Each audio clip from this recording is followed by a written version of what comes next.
Welcome back, How Not to Buy a Car community. It's Mother's Day. Happy Mother's Day. Hope you're taking care of your mom or your wife or your baby mama. And thanks for joining me for a few minutes to learn a little bit about car buying strategy.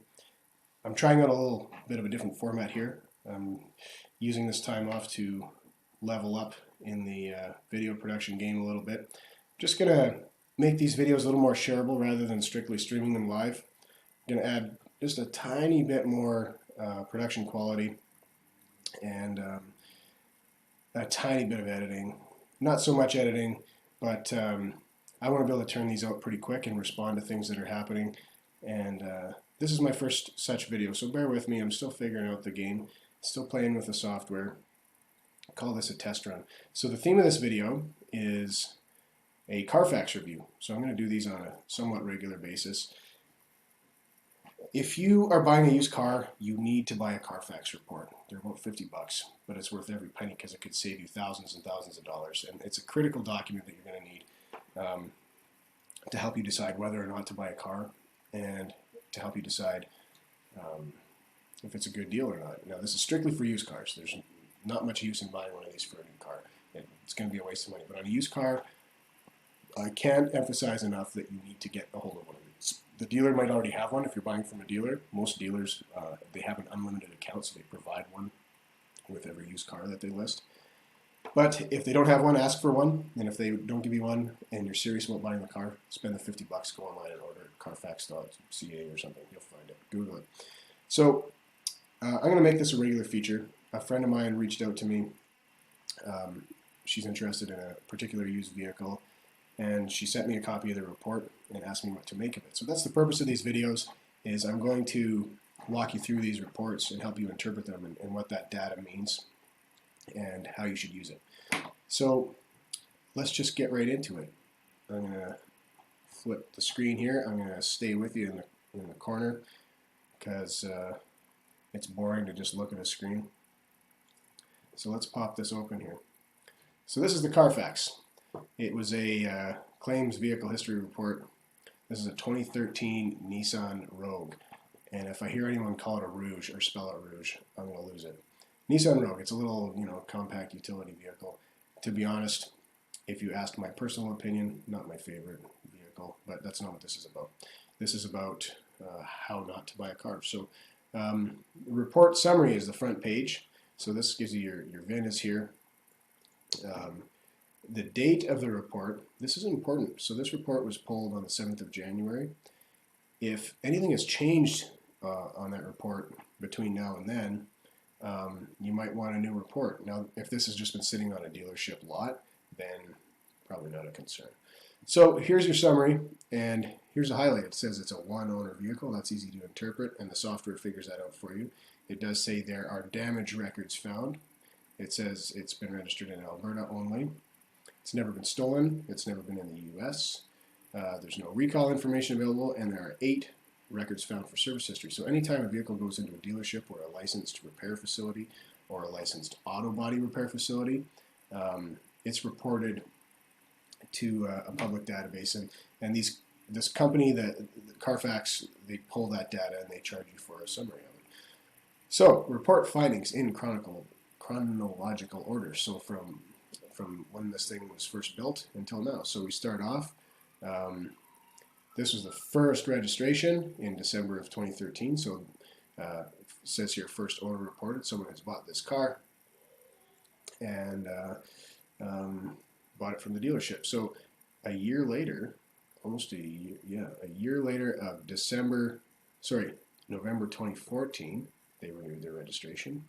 And then again, November 2015, they renewed their registration. So right away, I've got a little bit of a red flag on this because this is a 2013 car. They had it 1 year, 2 years. The first 2 years they had it, they didn't service it at a licensed facility or a dealership. And I know that because there would be a record in here if they did. So that could mean that they changed the oil themselves, which some people like to do. Or got a friend to do it for them, or went into a shop that doesn't report. that's a question you might want to ask the seller of the car. Do you have the records for the first 2 years of ownership? Because if there were a warranty issue on this, now this car's past warranty, so it's a moot point. But if there were a warranty issue on it, the manufacturer could ask you for those early records before they would provide coverage. So we have no records of service in the first 2 years. I want to assume that this owner serviced the car during that period, but we don't know. So that's a bit of a red flag. And then finally, in 2016, they took it to a Midas. Even a Midas will report, but that's the first service that's reported at 49,000 K. They had it serviced again at 53, and then they got in an accident. So here it says estimate repair, insurance records, right side front. It doesn't tell us how much. Sometimes the report will tell you how much, but actually it might in a later part of the report. We'll get to that. So at 56K, this car is 3 years old. It was in an accident on the right side front. We don't know the details of that accident yet. Now, 7,000 kilometers later, it's serviced again at a Meineke Car Care Center. Now, don't take this personally if you're the type of person that services your vehicle at Midas or Meineke or Jiffy Lube or whatever. But me personally, for my money, if I'm buying a used car, I want one that's been brought back to the dealership every time, because the dealership is going to use every time, without exception, the correct oil, the correct filters, the correct parts, and it's going to be fixed by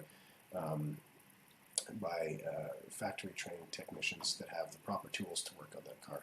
Now, that's not to denigrate any independent shops, because there are some really great independent shops with a really great reputation that a lot of people trust with their servicing.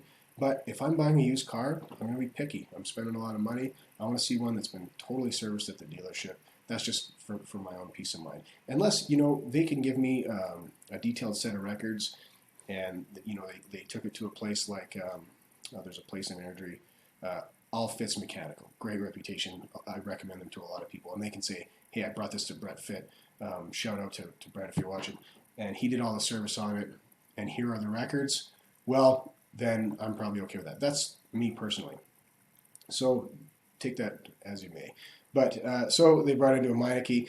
To me, this, a Midas, a Meineke, whatever, wherever, a Jiffy Lube, to me that just says this is a person that doesn't really care about maintenance. They're just doing what they got to do because the oil change light came on. This isn't really a person who cares about this car. That's what my gut tells me.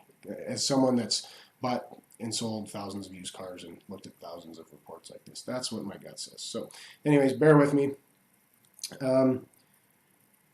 We had the registration renewed again in 2016. So same owner, vehicle serviced at a service facility. We don't know where. Independent service facility. Registration renewed again. And then we're into a Jiffy Lube for another service at 84K. We don't have another service record until 107K. So, did they go 23,000 kilometers between oil changes? I hope not. That would be really bad for this engine. And then shows up at an auto auction. So that could mean a few things, and that could mean that they traded it in, and the dealer that took it on trade just dumped it at the auction. That didn't feel like they could make money on it, or didn't want to spend the money reconditioning it to bring it up to their standard. Who knows? But that could mean a few things. It could mean that the customer sold it at an auction, but that would be really rare. Very few people do that. It's a kind of a high risk endeavor to dump your car at an auction, and kind of a pain in the ass. Most people, when they get rid of their car, it goes back to a dealer. It gets traded in for a new car. And looking at the mileage on this thing, 115K, that's probably what happened. They went and bought a new car. They've had it, they've had it 6 years, which is longer than most people keep a new car. They're over 100,000 kilometers. They're out of warranty. Maybe they're starting to have some problems. They don't want to spend money on it. They don't want to buy new tires. So they trade it for a new one. Cheap, low payments, 96 months, OAC, 0 down, right? It says auction announced as accident repair. So that's when you run something at an auction as a dealer, that's called a declaration. So you have to declare any flags on the car's history, and then you can run it as green light.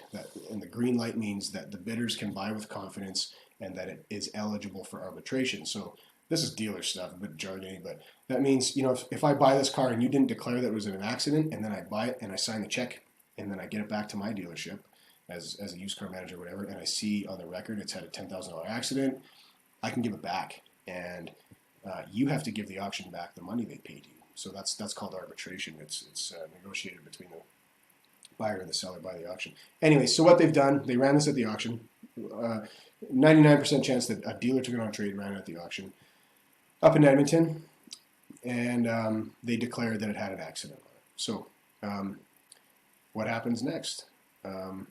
We've got a couple of service records. So probably what's happened here, because you're looking at the date 8/27/2019, last August, to 9/12. So this thing was at the auction for a couple weeks, and sometimes, like usually in Calgary, the Odessa auction runs every Wednesday. So maybe it ran the first Wednesday and it didn't sell, and then maybe someone picked it up on the second Wednesday. Then what happened is they bring it back to their store, and if they're going to sell it, I'm assuming a few things here, but this is more than likely. I've been down this road a few times.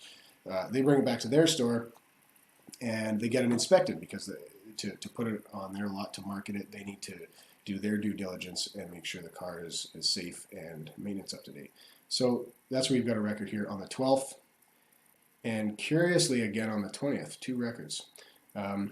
And then the next record is this odometer reading at 115K. So that's all of the records on it. Now, this is important too. 9/20/2019 it was serviced. So 8/27/2019 it went to the auction. Now we don't know for sure if it was actually sold at the auction or if it just went back to the dealership. But I'm going to guess it was sold, because the dealership that went to the auction wouldn't bring it back and then service it. Unlikely. Probably got picked up by another dealer, and they serviced it, and then in September, and then it sat. So there was no record again until the end of December. So this thing sat for 3 months. That would be my guess on the dealer lot. After being sold at the auction at the beginning of September, it was still there at the end of the year, and maybe they decided to get rid of it. Now, a lot of dealers are part of big groups that have multiple franchises in multiple locations, and used cars often just get shuffled around those groups. So in the case of this car, this might have sat at one store for that 90 days, and most dealers, they don't want to keep a used car past 90 days. At most, the really well-run car dealerships, car hits 90 days, you get rid of it. You wholesale it, you get rid of it. So they might have sold it to another dealer, or they might have moved it to another dealer within their group, or they might have sold it to a broker. Anyways, it's reported at 15,582 kilometers, so it had been driven a bit, maybe test driven a few times, maybe the salesman took it home a couple times, and it's got 120 kilometers more than it had when they got it. But I think what's happened here is the car left the dealership after sitting 90 days, so nobody wanted it. Now we get into the accident and collision damage details, so we'll break this down. And we go back to 2016, which, if you recall, June of 2016, that's when this was an accident, right side front. That's in the summary. So now we get into the details, and we can see how much it was for. So that was the estimate. Okay, so they're going to record the estimate, and then they're going to report usually the repair. So it ended up being that's the claim. So it was estimated at $5,800, and a claim was filed for $5,700. So the car was fixed under insurance for $5,700. So right side front for $5,700. If you've ever had body work done on your car that's paid for by insurance, $5,700 might be a pretty minor accident. So on a car like this, if it's on the right side front, that could be a fender and a bumper cover, because the bumper covers always break. They wrap all the way around. It's one big piece of plastic. They always break. They're designed to break. The clips break away. And usually the headlight tabs, like the headlight lens, is one big plastic housing, and it has little plastic tabs that hold it to the body, and those break away. So if this was a low-speed accident, a little crunch, even a little parking lot job, or maybe got cut off and kind of scraped a bit, takes out the bumper and a headlight and maybe a fender, that's easily $5,700 right there by the time you add in labor and paint and materials and all that. So that in and of itself, a $5,700 deck, we call them a declaration, or a DNR, you might hear it referred to as damaged and repaired. It's a flag, but it's not a deal breaker. So, you know, add a 1 to the front of that, 15 grand, yeah, okay, don't buy the car. But $5,700 in and of itself, not a deal breaker. Now, that would affect the value of the car, and the value of the car should be 35% lower than it would be worth otherwise with that declaration on it. So whatever 35% of 5,700 is, call it 2 grand. This car, this Nissan Rogue, should be 2 grand cheaper than a similar used one with similar mileage. All other things being the same, which they never are, but you get my drift. So what else do we know about this car? It's only ever been registered in Alberta. It's only ever had one owner. If this car were a really good price, oh, we've got some more details on the service history. So this is what they did. Oil change, oil change, oil change. Oh, they checked the coolant. It's got holes in the service history.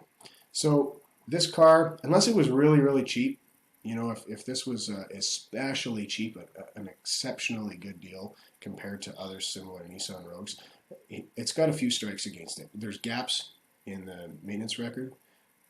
It's been in an accident, not a major accident, but still it's been in an accident, and it's sat for a while. So why did that car sit on a dealer lot for 3 months, unable to sell it? And that was in the end of December. Present day, I mean, another 5 months have passed. Why haven't they been able to sell this car? So between those things, you know, the gaps in the service history, the fact that it's been sitting since last August, and the accident on it, I wouldn't buy this car. It would have to be really, really, really cheap, and I would have to like it a lot, but I probably wouldn't buy this car. So anyways, that's kind of reading between the lines on a Carfax report. You need to have this when you buy a used car. This is invaluable for information. It costs $50. It might save you thousands.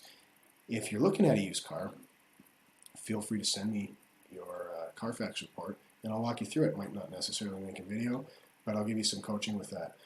And if you found this helpful, like the video. I'm going to put this on YouTube. Share it. Subscribe. Tell your friends. And good luck with your car shopping.